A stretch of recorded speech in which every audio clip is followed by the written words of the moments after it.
Hoy en la parte antigua de Judía en Jerusalén, ahí hay un edificio que usted puede visitar que se llama el Templo del Instituto.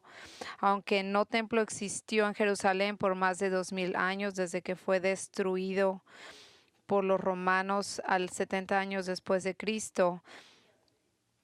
El Instituto del Templo es relativamente una organización nueva que está hecha de individuos judíos muy celosos que creen que un nuevo templo eventualmente tendría que ser reconstruido, y ellos están haciendo todo lo que pueden para facilitar esto.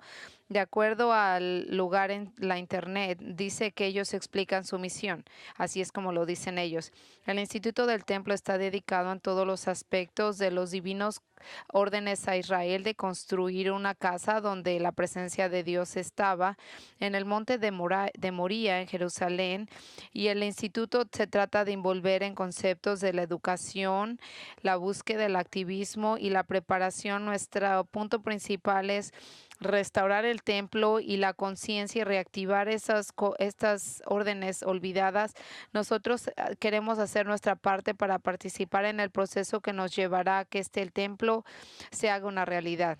Lo que nos están diciendo así, que ellos se han hecho devotos a sí mismos, hacer todo lo que ellos puedan para avanzar la causa de un nuevo templo para que exista. Pero la pregunta es, ¿pero por qué? ¿Por qué están reconstruyendo un templo y por qué es tan importante para esta gente en esta organización? Después de todo, como yo se lo mencioné hace un poco, la gente judía ha existido por más de 2000 años sin templo. Pero ¿por qué está este gran interés en construir un nuevo templo? Y yo le puedo decir primero que nada que yo he estado allá en este templo del instituto. Y ahora, una vez más, yo le voy a decir de su página en la internet, esto es lo que dicen ellos que acerca de su compromiso en este templo. Una vez más, estoy leyendo de ahí. El Instituto del Templo considera que su importancia primordial es educar acerca del el gran significado del monte de Moriah, el templo en Jerusalén, y este punto que está considerado como un lugar sagrado entre la gente judía, y este es un lugar en el cual Dios decidió descansar. Y tristemente mucha gente y las actitudes contemporáneas han olvidado de reflejar en este tiempo, y se han olvidado del Espíritu Santo y han olvidado del conocimiento de este templo. Y ahora necesitamos inicialmente este no era un templo magnífico, pero se han dado cuenta de que aquí era un lugar donde Dios venía y se juntaba con el hombre, y era un lugar donde el hombre sabía que pertenecía, donde podía unirse el cielo y la tierra. Era un lugar donde el hombre se juntaba con Dios, y era el único lugar que existía como ningún otro. Era un lugar donde el Señor decidió descansar y reposar, donde un hombre podía recargar sus baterías espirituales y encontrar un sentido de propósito. Y había mucha gente que venía aquí que podría encontrar ese descanso, podía cargar esas baterías, podía salirse de aquí renovado y con un sentido de alegría. Ahora, si estas palabras le suenan familiares, si esto le parece familiar, estas son las palabras que vimos en el capítulo 7, cuando Esteban está defendiéndose en contra del consejo, cuando lo están acusando falsamente de hablar en contra del templo. Y esto fue lo que llevó a Esteban a que se defendiera cuando lo estaban acusando falsamente de que él estaba hablando en contra del templo. Y usted va a ver, en las últimas semanas hemos estado hablando nosotros acerca de Actos 7, en el cual vemos de lo que lo estaban acusando, que no solamente de que estaba hablando en contra del templo, pero que él estaba en contra de Moisés, de la ley de Dios. Ahora, la razón por la cual él estaba siendo acusado de hablar en contra del templo es porque su punto de vista era radicalmente diferente de lo que prevalecía como una creencia en esos días, la cual era que Dios estaba limitado a estar presente solamente en el templo. esencialmente la creencia para esos asociados con el templo, el instituto del templo hoy. Usted ve, Esteban reconoció que Dios no estaba confinado a un templo como el único lugar en la tierra donde podría encontrarse con el hombre. Y para probar su punto, él le dio al concejal de Sanedrín una historia bíblica, recordándole en las escrituras cómo hablaban en muchos lugares en el Antiguo Testamento, donde Dios vino y encontró al hombre fuera de Israel, y muchísimo antes de que cualquier templo existiera. Le recordó acerca de cómo él estuvo presente en Mesopotamia cuando él se reveló a sí mismo en frente de Abraham, cuando él estuvo con José mientras él vivía en Egipto, y asimismo cómo se le presentó a Moisés en medio del desierto y cómo le habló a él por medio de un árbol que parecía estar en fuego, y le decía a él que donde él estaba era un lugar sagrado porque Dios estaba ahí y no era un templo donde él estaba. Y entonces, una vez hablando acerca de este asunto del templo, Esteban se viene a defenderse a sí mismo diciendo que esa segunda acusación de que él había hablado en contra de Moisés y de la ley judía, de la cual era muy importante, él le dijo que no, que él decidió hablar altamente de Moisés, diciendo que él vino para liberar a la gente y les dio los oráculos vivientes. Pero vamos a contestar acerca de esto, en el cual Esteban hace muy claro que él está falsamente acusado y que realmente es la nación de Israel la que es culpable de lo siguiente. Porque usted ve como él lo dice, esta nación estaba inicialmente rechazó a Moisés como su líder y lo empujó a que se retirara, diciéndole, ¿y tú quién eres? Fue una nación que se negó a obedecer al que había mandado el Señor y fueron desobedientes y a la ley del Señor, porque y fue esta misma nación que era una nación que endureció su corazón y que quería regresar a estar en Egipto. Y esta misma nación era la misma nación que era idólatra y que todo lo que ellos querían hacer era adorar al Dios de Israel, pero ellos continuaban por dentro haciendo prácticas idólatras hasta que Dios los removió de la tierra de Israel y los mandó en cautiverio a Babilonia. Nosotros vemos en el versículo 43 que dice, por el contrario, ustedes hicieron cargo del tabernáculo de Moloch, de la estrella de Dios Refrán, de las imágenes que hicieron para adorarlas, por lo tanto los mandaré al exilio más allá de Babilonia. Esto es lo que les dijo Dios a ellos. Ahora, nótese que cuando Él está hablando de este versículo, está hablando de la idolatría de Israel. Esteban menciona uno de los falsos dioses que la gente estaba alabando, se llamaba Moloch. Moloch era un rey del sol cananeo y sacrificios estaban siendo ofrecidos para él dentro del tabernáculo, lo cual era este templo portátil. Y este templo, el tabernáculo, como lo sabe, era el templo que llevaban con ellos para adorar a Dios. Pero yo le voy a decir que este templo que era portátil debería de ser el mismo templo en el cual fue Dios que le instruyó a Moisés que construyera para que le dieran alabanza a Dios, pero que mucha gente judía secretamente estaba usándolo para que secretamente le ofrecían sacrificios a Molec en lugar de hacerlo a Dios. Ellos decían que estos sacrificios eran para Dios, pero en sus corazones se lo ofrecían a Moloch. Y usted ve, esto es de lo que hablaban ellos. Había un solo tabernáculo y ellos al mencionarnos esto, parece ser que este tabernáculo del que habla Esteban estaba regresando al asunto del templo, porque el tabernáculo en el desierto fue lo que los trajo hacia construir el templo en Jerusalén. Y al regresar a hablar del templo, Esteban nos está diciendo algo que no nos había dicho antes en su defensa. Usted ve, nos está dando ejemplos cómo Dios se le apareció a Abraham, a José y a Moisés en tierras lejanas. Esteban nos está diciendo indirectamente y sutilmente, diciendo que Dios no está confinado a una casa para la oración. Pero ahora es algo indirecto. Esto no es una oración fuerte, pero ahora él sutilmente viene al terminar su defensa y él les está diciendo algo directamente y con fuerza. Esto va a ser con poder. No va a usar incertidumbre. Él les va a decir que el Dios no está en un templo solamente. Él nunca ha estado así y nunca lo hará. Una vez más, Esteban está regresando hacia cómo está defendiéndose en frente del templo, y una vez que él está terminando diciéndole su punto de vista acerca del templo, él viene a decir estas palabras de acusación en contra del Sanedrín, lo cual los podría tan furiosos que van a querer matarlo. Y es como cierra este capítulo con su muerte.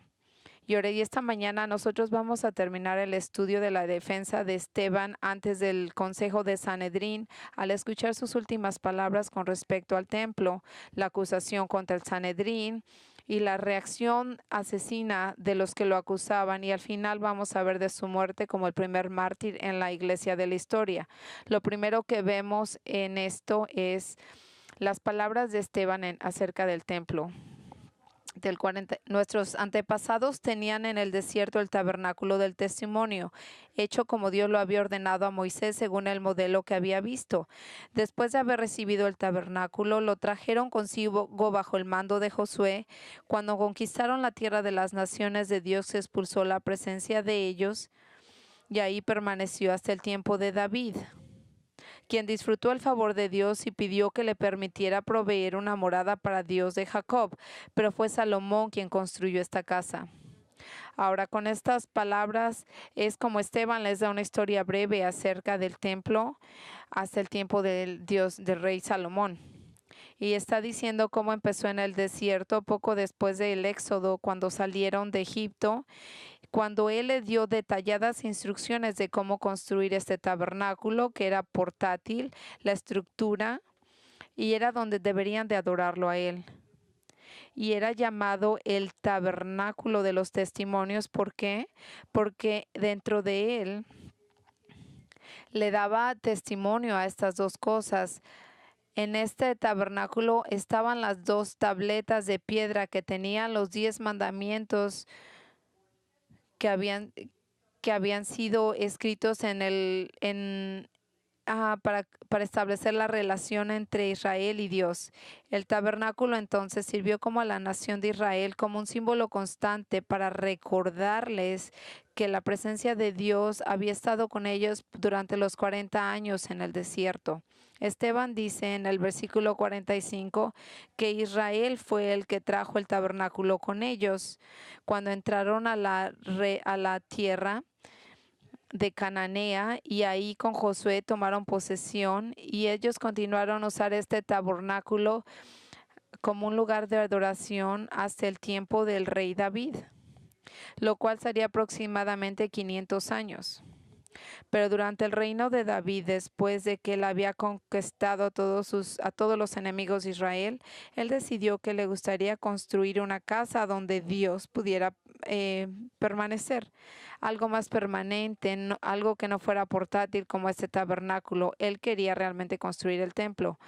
Pero como vemos en el Antiguo Testamento que Dios se negó a la oferta de David. ¿Por qué? Porque Dios le dijo que él era un hombre guerrero que había derramado sangre, lo que quería decir que él estaba contaminado y él no podría construir un templo sagrado, porque él había sido, por la sangre que derramó, no lo podía hacer él. Pero en lugar de eso permitió que su hijo Salomón lo construyera, lo cual así fue.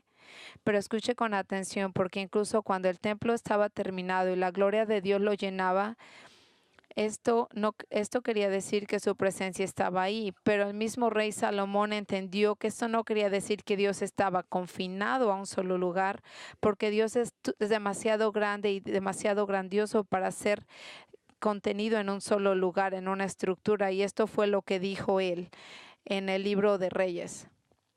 Pero morará verdaderamente Dios sobre la tierra. He aquí los cielos y los cielos de los cielos no te pueden contener, cuanto menos esta casa que yo te he edificado. Y vemos como Esteban viene aquí y tiene este mismo punto de vista acerca de Dios en el templo. Y mire lo que dijo en el versículo 48 al 50. Sin embargo, el Altísimo no habita en casas construidas por manos humanas, como dice el profeta. El cielo es mi trono, la tierra el estrado de mis pies. ¿Qué clase de casa me construirán? Dice el Señor, o qué lugar descanso. ¿No es mi mano la que ha hecho todas estas cosas? Ahora, lo que está haciendo Esteban está hablando de Isaías, hablando de Isaías 66. Esteban también declara que Dios es tan inmenso que no puede estar en un solo lugar hecho por un hombre o en una estructura. Él dice que Él habita en el paraíso, en su trono, pero al mismo tiempo Él está en toda la tierra y que Él ha creado todo y no hay ningún edificio que lo pudiera contener. Ahora, esta es una gran verdad, este es un punto muy importante que Él está diciendo, porque Él está hablando de un pensamiento tradicional en el que ellos tenían, diciendo como el templo del instituto, que solamente Dios habita en un solo lugar. Y lo que Él está diciendo aquí es de que el mismo Dios que creó el universo y todo lo que está en él, no es posible que Él pueda estar confinado a vivir en un edificio, en una ciudad de Jerusalén. Dios es más grande, Él trasciende toda la creación. Y como Esteban dice, yo quiero también retarlo a usted a que expanda su pensamiento acerca de Dios, que no solamente piensa que Dios está aquí en la iglesia en los domingos, que usted extienda su mente y entienda su presencia, que usted se dé cuenta que no solamente está aquí los domingos en la mañana, pero que habita en toda su conciencia y entienda su presencia. Yo quiero recordarle a usted que Dios es omnipresente, lo que quiere decir que Él está en todos los lugares del universo. No hay lugar en el mundo en el que Dios no está presente. Y lo hemos visto muchas veces, como David hace esto bastante claro en el Salmo 139, donde dice: ¿A dónde me iré de tu espíritu? ¿A dónde iré de tu presencia? Si subo a los cielos, he aquí, allí tú estás. Si en el Seol me preparo mi lecho, allí estás. Y si tomo las alas del alba, y si habito en lo más remoto del mar, aún allí me guiará tu mano y me asirá tu diestra. Es lo que dijo David: si aunque quisiera escaparme de ti, no, nunca lo haré, nunca podría. Asimismo, que no importa dónde usted se encuentre, siempre es apropiado entender que usted puede alabar al Señor en ese mismo lugar. Usted puede entender que donde usted no tiene que ser sagrado, pero Dios está siempre ahí y usted lo puede alabar. Usted ve, el templo de Jerusalén era solamente un símbolo de la presencia de Dios. No era su lugar permanente de residencia donde Él estaba como un prisionero. No, para nada. Él era donde Él se le apareció a Abraham en Mesopotamia, el mismo Dios que se le apareció a José en Egipto, a Moisés en el desierto. Él está con usted, está en este edificio, pero también cuando usted se vaya de aquí, cuando usted se suba a su carro, a donde sea que usted maneje, cuando llegue a su casa, al trabajo, Él está en todos los lados, porque Él es omnipresente. Y como lo mencioné anteriormente, hay siempre una tendencia que si vamos a un tour en Israel, pensar que la tierra de Israel es donde todo es más sagrado y todo es más santo. Mucha gente se emociona por eso y deberían porque el visitar un lugar donde sabemos que Jesús vivió durante su ministerio, sin duda alguna es increíble. Pero también no hay duda alguna de que la verdad es que Jesús estuvo ahí y que el verlo es emocionante, aunque han pasado 2000 años, pero ahora Él está en todos lados. Él está aquí mismo, en este auditorio esta mañana. En efecto, si usted lo conoce a Él como su Señor y Salvador, Él está más que aquí. Él está viviendo dentro de usted en forma del Espíritu Santo. Y esto es lo que dice Pablo cuando nos enseña en el 1 de Corintios 6: tú eres el templo donde el Espíritu de Dios vive. Así que si usted quiere un templo, ahí está, es usted mismo. Así que piense grande en Dios, véalo y vea cómo Él se revela a sí mismo, tan inmenso, tan grande, que no hay nada que lo contenga. ¿Usted se da cuenta de lo que quiere decir esto? ¿Usted se da cuenta de que el vasto universo, y aún así Dios es más vasto y más infinito?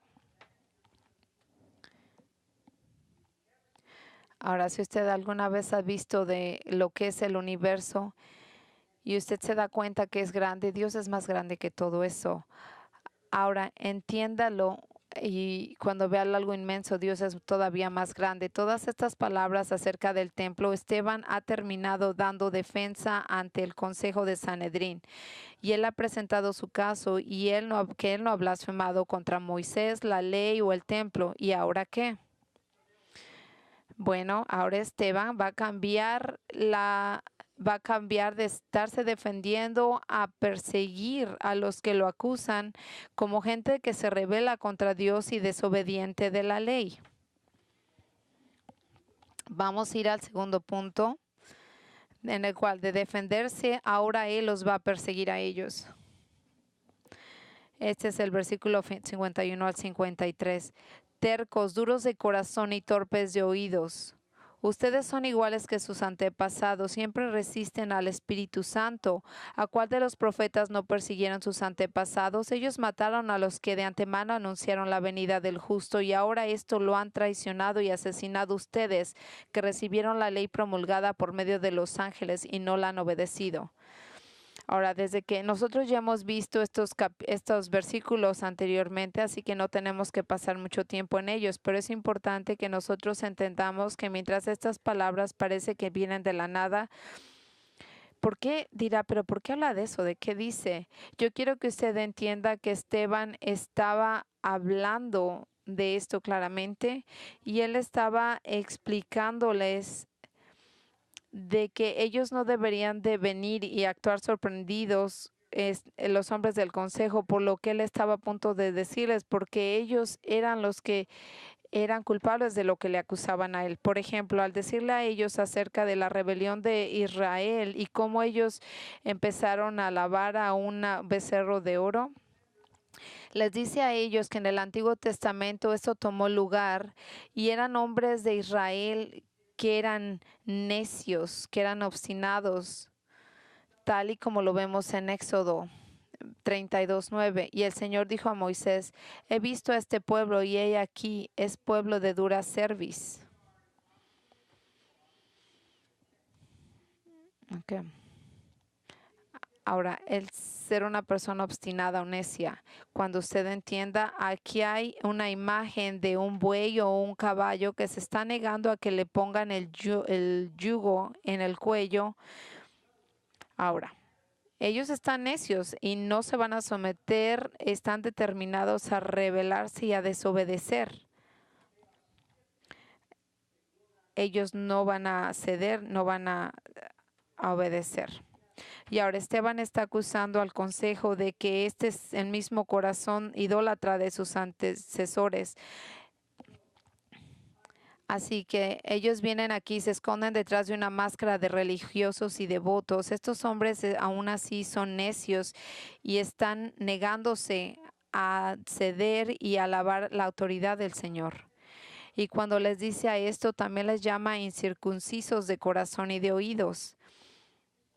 Y esto lo menciona en diferentes lugares. Específicamente lo dice en Levíticos 26-41, en Jeremías 6:10, en el cual dice que sus corazones y sus oídos estaban incircuncisados. Lo que quería decir era que ellos por dentro eran como paganos gentiles, totalmente sin respuesta, hostiles, y se rebelaban contra el Dios. Y eso es exactamente lo que era Israel por medio del Antiguo Testamento, tal como lo dijo Esteban, que ellos adoraban a dioses falsos. Ellos adoraban a la iglesia, al sol, a la luna, como paganos, hasta que Dios los removió de la tierra de Israel y los dio a Babilonia. Fue un gran tiempo que pasó durante la historia. Y ellos seguían así igual de necios, con un corazón duro y con oídos que no escuchaban a sus ancestros. Ellos seguían paganos de corazón, totalmente sin respuesta hacia el Señor. Y al decirnos estos de que ellos siempre estaban resistiendo al Espíritu Santo, Esteban estaba diciendo que los hombres del concejal no eran diferentes de los hombres del Antiguo Testamento que se negaron y se rebelaron y murmuraron y se quejaron en contra de Moisés, que el Espíritu de Dios, que aunque trabajaba en Moisés, ellos lo negaron. Y en adición a estos, ellos eran como sus padres, en los cuales mientras perseguían y mataron a los profetas del Antiguo Testamento que anunciaron la llegada del Mesías, ellos mismos habían asesinado al Mesías, al justo, a Jesucristo. En adición a todo esto, nosotros vemos lo que dice Esteban en el versículo 53. Él les dice: ustedes que recibieron la ley promulgada por medio de los ángeles y no la han obedecido. Irónicamente, Stephen le está diciendo a los hombres del concejal que ellos lo tienen ahí hablándolo y acusándolo de la ley de Dios, pero ellos son los que son culpables de desobedecer la ley. Y lo que quiere decir con esto no es simplemente que ellos no están obedeciendo la ley en general, que es verdad, pero eso es lo que quiere. Mire lo que está diciendo específicamente, que ellos desobedecen la ley con respecto al tomar la vida inocente porque ellos mataron a Cristo, al justo. Ellos rompieron la ley. Y con estas palabras tan fuertes de condena, Esteban viene al cierre de su defensa. Ahora, ya sea que Esteban dijo algo más o no, nosotros no lo sabremos, porque después de decir estas acusaciones en contra de ellos, de que eran tercos, eran paganos del corazón, perseguían a los profetas y rompían la ley, matando al mismo Mesías, el consejo de Sanedrín estaba totalmente furioso. Y antes de ver a su reacción a las palabras de Esteban, yo quiero tomar una pausa y decirle algo que es muy importante que nosotros entendamos acerca de lo que dijo Esteban. Esto no está intentado para que el Señor lo usemos para hablar del Evangelio a otra gente. Ahora, lo que yo le quiero decir es que cuando compartimos el Evangelio no es apropiado de acusar a nadie de que sea terco, de que sea pagano, de que se resistan al Espíritu Santo. Parece que a usted le da risa, pero yo le quiero decir que alguna gente hace eso. Esto puede ser verdadero de gente a la que está hablando alguna vez y le quiere compartir de su salvación. No todos los creyentes son iguales, pero yo le voy a decir, usted nunca va a ganar a alguien a Cristo cuando usted habla sin amor hacia ellos. Usted obviamente tiene que decirles acerca de su pecado y cómo Jesucristo, quién es Jesucristo y qué es lo que Él hizo en la cruz. Y usted no los amenaza, ni los culpa, ni los acusa para hacerlos sentirse a la defensa. Por supuesto que es válido preguntar si este es el caso en el cual, porque Esteban habló así al concejal, porque Esteban habló así a ellos, porque esto no era una presentación del Evangelio en el sentido de explicar el Evangelio a ellos con el propósito de que ellos creyeran en Cristo. Más bien él habló acerca de Cristo, el correcto, el justo. Él no explica el significado de la cruz. Él no les explica de su necesidad de arrepentirse, de confiar en el Señor por su salvación. Usted ve, Esteban no está aquí dando su testimonio a ellos, explicándoles de la salvación que necesitan, pero más bien ponga atención a esto. Él está haciendo un punto muy claro acerca de Israel y la falta de creencia. Y esta es la razón por la cual Lucas, el autor del libro de Hechos, le da mucha atención y mucho espacio a las palabras de Esteban, porque como lo ha hecho un escritor, Esteban está dando un testimonio acerca de la gente judía que no creía en el Evangelio, que venían desde Jerusalén, Judea, Samaria y últimamente al final de la tierra. Y esto es como Dios pronunció que la gente judía no creería, y empezó así como lo había dicho en el Antiguo Testamento y culminaría con ellos negando y matando al mismo Mesías, tal y como Dios lo había anunciado. Y esto es como nosotros vemos que Él viene a ver la diferencia al tomar el Evangelio hacia los gentiles.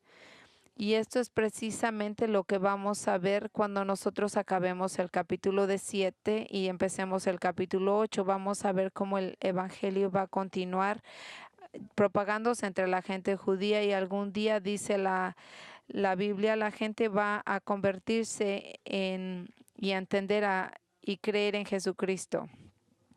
tal y como lo dice el libro de Hechos.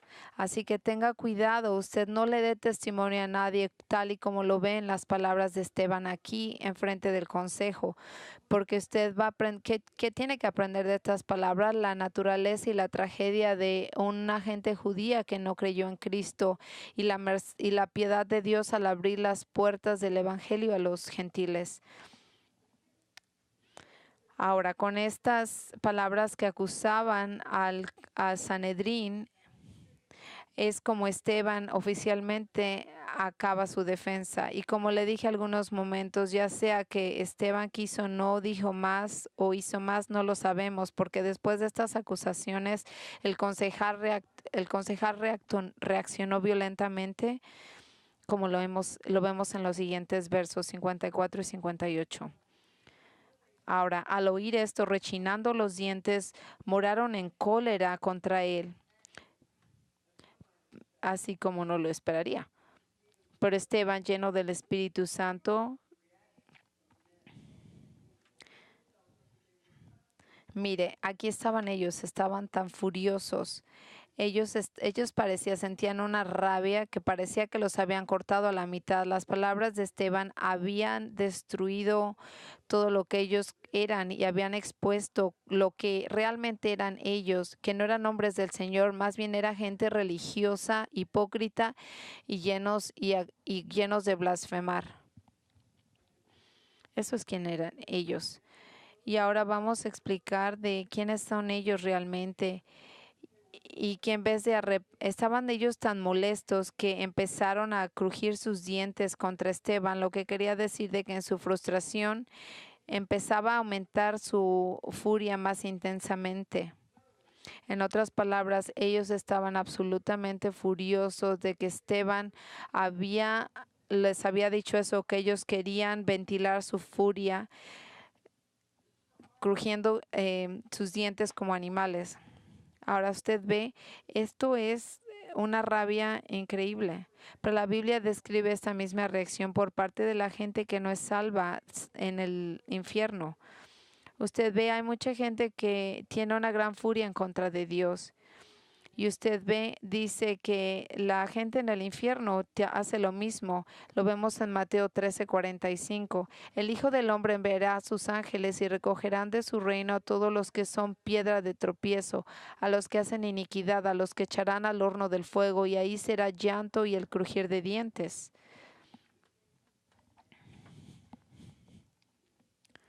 Escuche, no piense por un momento que la gente que está en el infierno se sienten mal por sus pecados.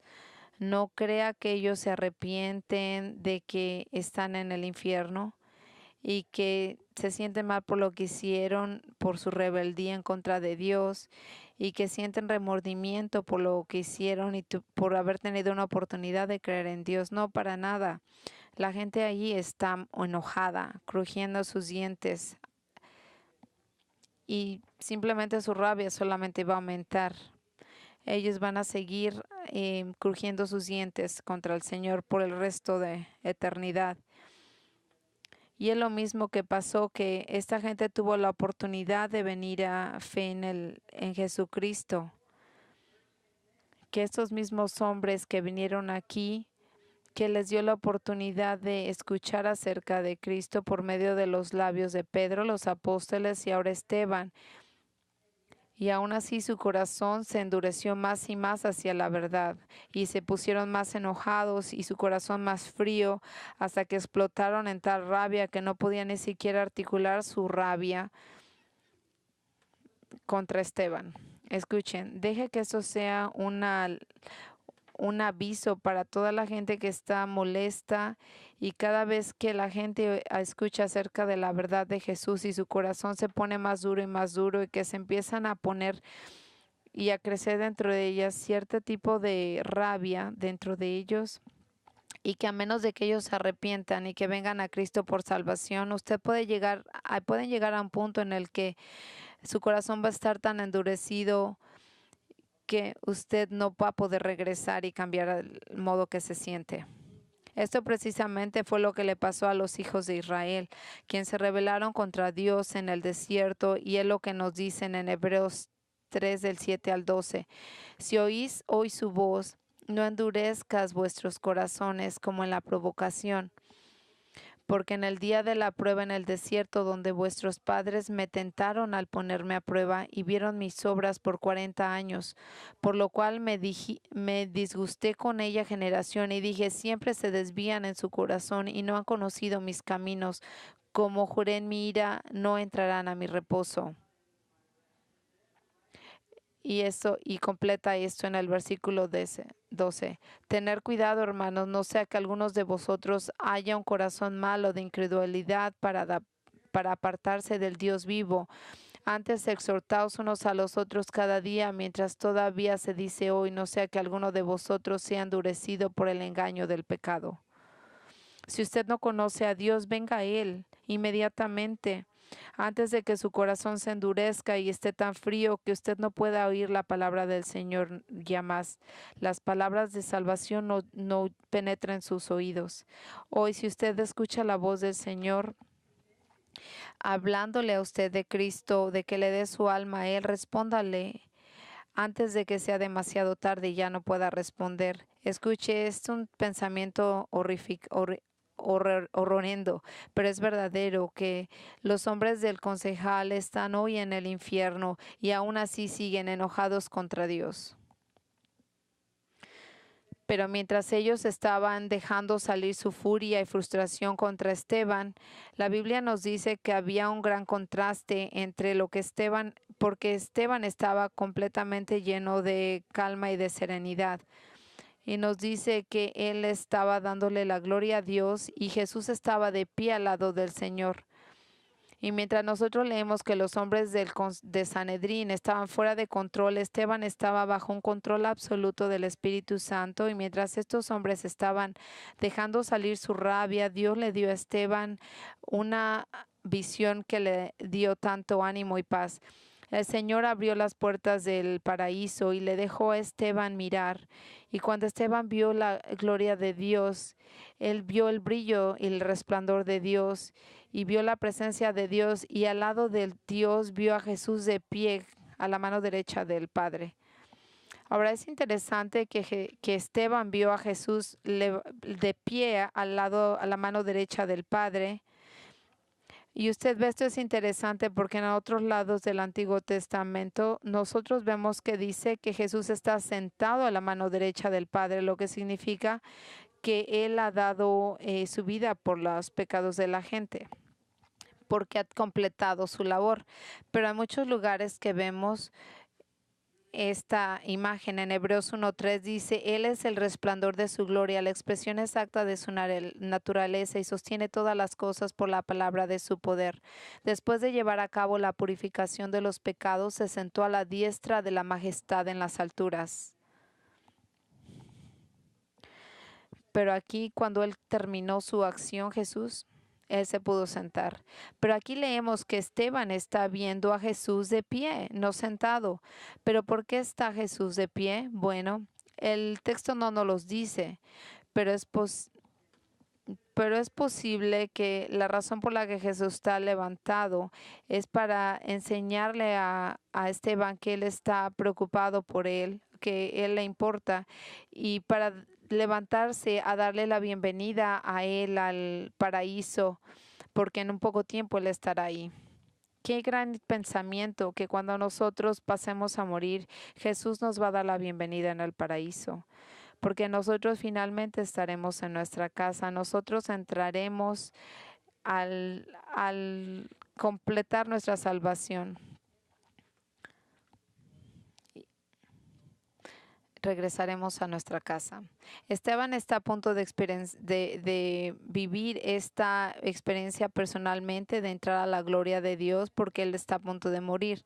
Y la razón por la que él está a punto de morir es porque él va a ir enseguida. El Sanedrín les explica de la visión del paraíso que tiene, y esto los va a poner todavía más furiosos. En el versículo 56, él les dice: Veo el cielo abierto, exclamó, y al Hijo del Hombre de pie a la derecha de Dios. Ahora, nótese cómo se refiere de Jesús. Le está hablando del Hijo del Hombre.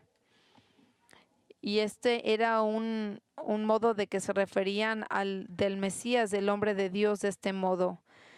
Y así es como él testifica que que Jesús está con el Padre. Y ahora así es como vemos que el mismo Jesús que estuvo enfrente de ellos y aún así lo mataron. Nosotros vemos en Mateo 26, 62 a 65. Esto es lo que dice. Entonces el sumo sacerdote levantándose le dijo: ¿No respondes a nada? ¿Qué testifican estos contra ti? Mas Jesús callaba, y el sumo sacerdote le dijo: Te conjuro por el Dios viviente que no digas si tú eres el Cristo, eres el Hijo de Dios. Jesús dijo: Tú mismo lo has dicho. Sin embargo, os digo que ahora veréis que el Hijo del Hombre sentado a la diestra del poder, viniendo sobre las nubes del cielo.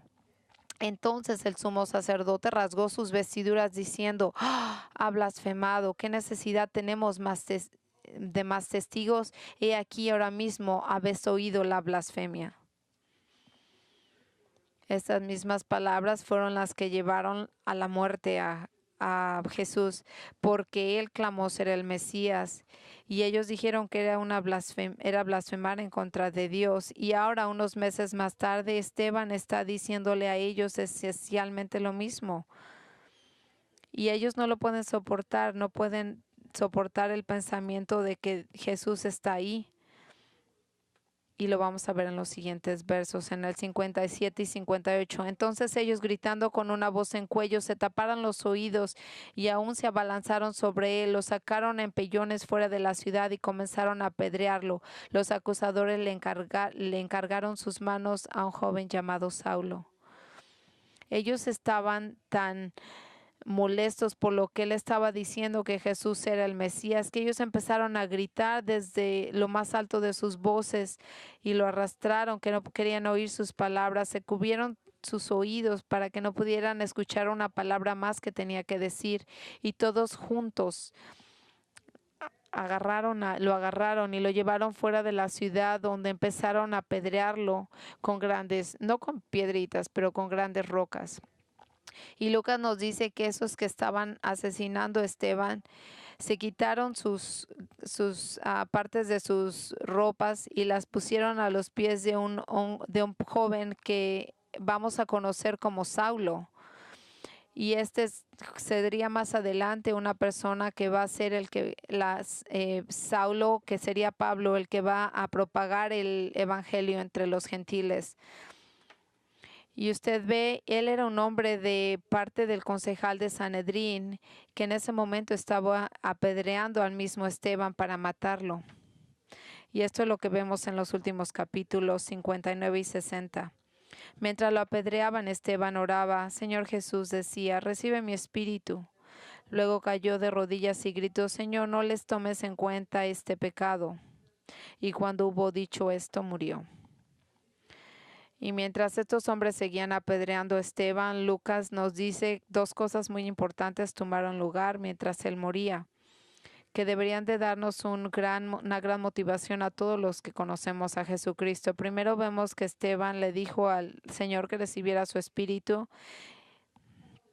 Ahora lo que nos dice aquí es de que Esteban estaba convencido de que cuando él muriera, su espíritu, que es algo invisible, inmaterial, inmediatamente va a ser llevado a la presencia de Dios, donde Jesús le va a dar la bienvenida hacia el paraíso.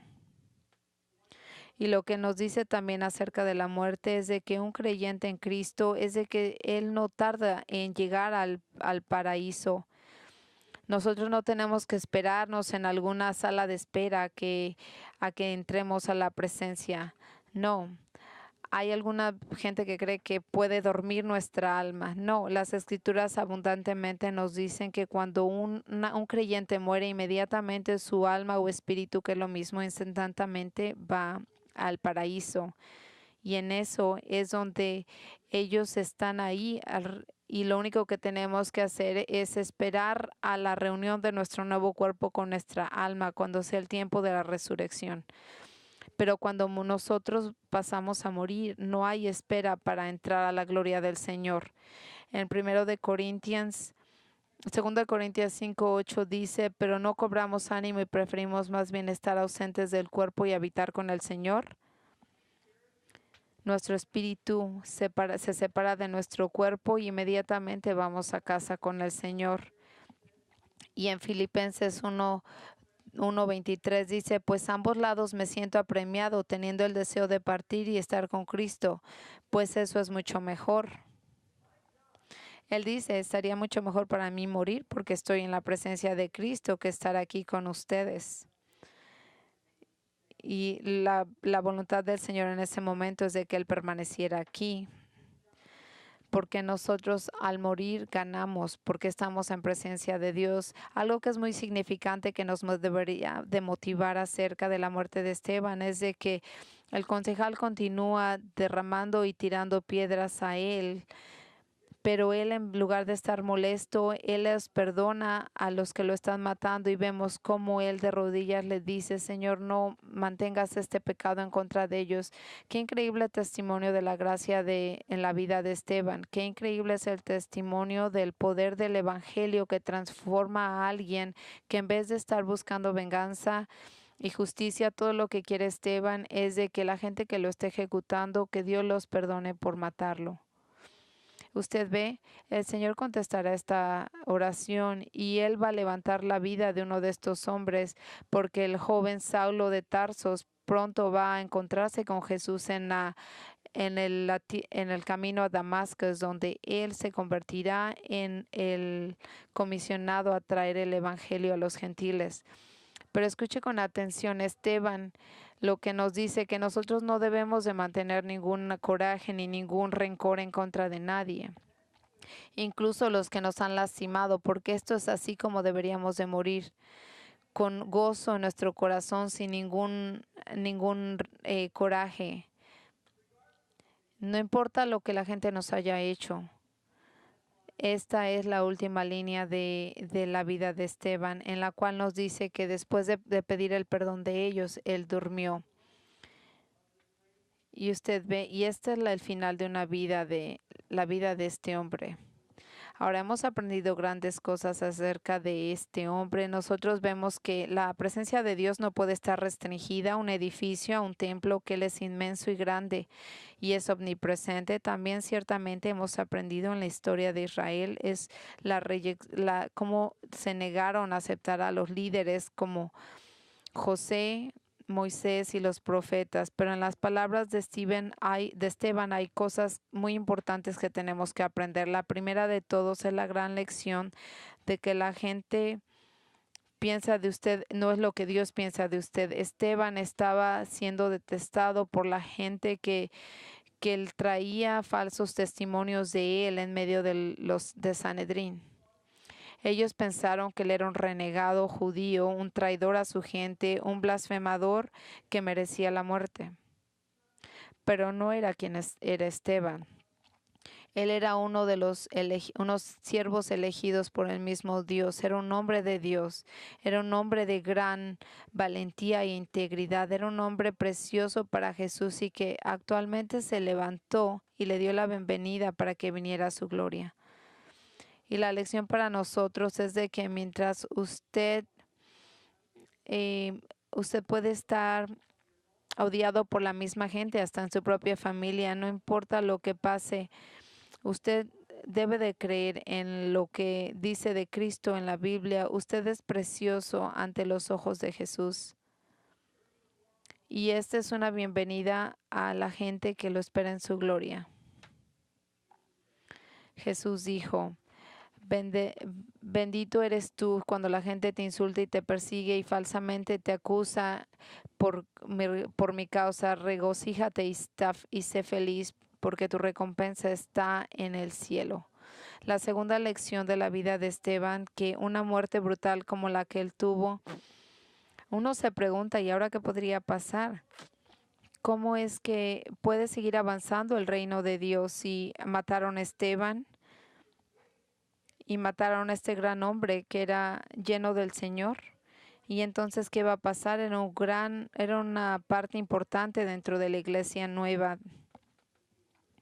Pero no, esté motivado porque no tiene límites, porque el trabajo de Dios siempre continúa, incluso cuando el gran servicio sigue adelante. Él es siempre levantando hombres para su gloria. Y esto es lo que está haciendo. Nosotros vamos a leer enseguida acerca de un nuevo hombre que se llama Felipe en el capítulo 8, y más adelante en el capítulo 9 vamos a conocer a Saulo, que sería Pablo. Y usted ve, sigue el trabajo del Señor porque la obra del Señor continúa. Usted ve, Esteban murió hace más de 2000 años, pero el evangelio que él tanto amó y que proclamó continúa floreciendo. La pregunta es, ¿usted ha venido a Cristo? Aquel Cristo del cual Esteban predicó. ¿Usted ha puesto su fe en Cristo y para su salvación? ¿Usted ha pedido perdón para sus pecados y ha dejado de resistirse y está rebelándose en contra de Dios? Usted se ha dejado de rebelar en contra del Señor. Pero todos nosotros que hemos confiado y hemos puesto nuestra fe en el Señor, estamos aquí. Yo le quiero decir a usted que si usted no ha confiado en el Señor, crea en Él, confíe en Él, arrepéntese de sus pecados antes de que sea demasiado tarde. Ponga su corazón y usted puede escuchar dentro de usted la voz que le dice, que le da la convicción acerca de su necesidad de Cristo. Si usted necesita hablar con alguien al final del servicio, tenemos gente aquí que puede compartir con ustedes. Padre, te queremos agradecer por este hombre, por Esteban. Gracias de que tú lo levantaste para que tuviera un punto tan importante en la iglesia. Padre, permítenos que nunca olvidemos el ejemplo de él, de valentía, de integridad, de fortaleza, de fidelidad hacia ti. Gracias por este hombre que fue tan dulce, que fue tan valiente, que en medio de todo, y aunque le quitaron la vida, él fue bondadoso.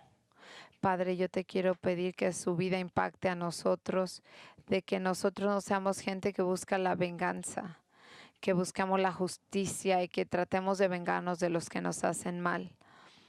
Que nosotros no queramos hacer el daño a los que nos han dañado y que nosotros podemos entender si tenemos algún problema con la gente que queremos que no nos acepta, que nosotros entendamos que nuestra estancia en este mundo es realmente breve y que algún día tú vas a levantarte y a abogar por nosotros, y esto es lo que nos debe de motivar para seguir adelante. Quiero orar por toda la gente que nunca ha confiado en ti, que sus corazones han sido endurecidos hacia tu palabra, que tú rompas ese corazón de piedra, que puedan recibirte, que se arrepientan y pongan su fe en ti. Todo esto oramos en nombre de Jesucristo.